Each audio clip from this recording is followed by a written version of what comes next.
Hi there, it's Mike Farrell again with aspenIbiz, bringing you the third part of our three-part video series.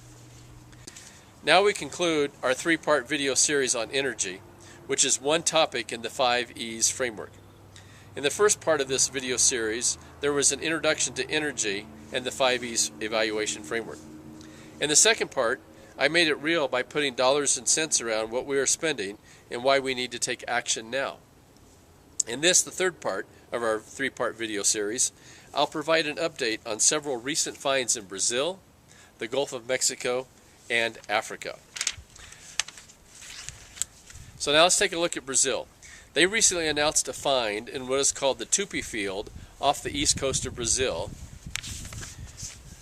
up to 200 miles out in the Atlantic Ocean. Reserves are estimated to be 10 billion barrels, about equal to the amount in Saudi Arabia. It will require wells in waters 2 miles deep and then through another 4 to 5 miles of rock and seabed floor. It's estimated that $175 billion will be needed for ships, platforms, pipes, subsea equipment, and support and servicing vehicles. Most likely, it will be a 5-year development effort. The Chinese have arrived to finance this effort in return, of course, for a majority of the oil. However, many do not know this, but a few years ago, Brazil switched to a sugarcane ethanol energy system. So all of this oil will generate pure profit for Brazil. Imagine what that will do for its economy and its people. The second find is in the Gulf of Mexico.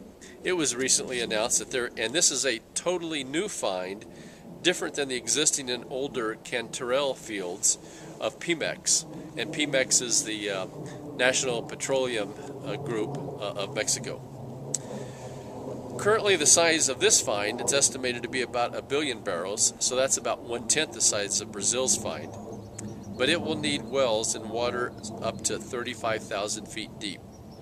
Now imagine this, airliners frequently fly at this altitude across the surface of the earth. So we're going to have wells. So just think of an airplane over the surface of the earth. We're going to have wells in the Gulf of Mexico going down through that much water and subsea floor to be able to drill and find this oil, or to pump this oil. It's going to require 2 more years to complete the analysis and design work. However, initial estimates are for an offshore platform costing about $1 billion. Wells in that area are going to be drilled. There'll be about $50 million a piece to drill those wells, and a $500 million offshore production, storage, and offloading to tankers facility. Of course, all of this will be floating in the sea. The sources of financing are not yet announced. Now, for find number 3, this is in Namibia. Keep going east from Brazil, across the Atlantic Ocean, and you will land on the shores of Namibia. It's a country on the west coast of Africa. It is west of Botswana, it's north of the country of South Africa, and below Nigeria. And it has a functioning democracy. It's in the early stages with this find, and most of the analysis and investment calculations are yet to be done. However, scientists, geologists, and petroleum engineers working in the area say it is a geologic analog to Brazil's field, so expect similar investment with output to be at least as equivalent.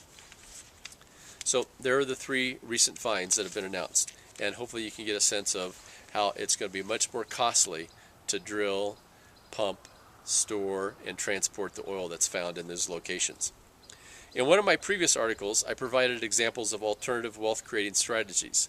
These included non-dollar denominated investments, and these can be obtained in currency trading, which I illustrated in a previous article and video update. Another suggestion was emerging markets. Well, here Brazil, Mexico, and Namibia are examples of emerging markets. Perhaps another category to consider is energy assets that are inherently useful, things like oil rigs, hydropower, or methanol plants. Another suggestion was in areas like precious metals, water rights, oil, natural gas, potash mines, and gold mines, things that are hard to build, difficult to replace, and costly to substitute. Definitely not financial stocks, definitely not retail stocks, definitely not commercial property.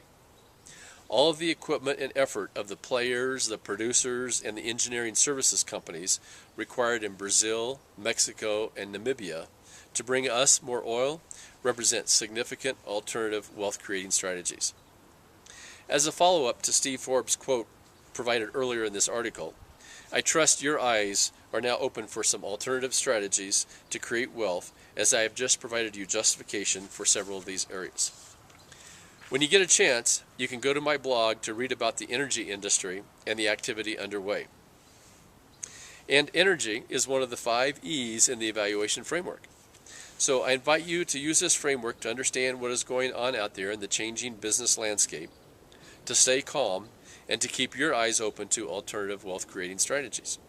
Also, there is a pointer in my blog post to the just published article, and I trust you will find it all very insightful.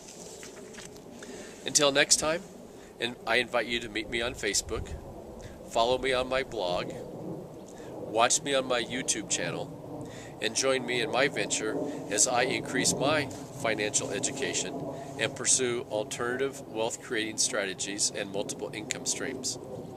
The URLs for all the sites are provided on the screen. And as always, until next time, here's to your success.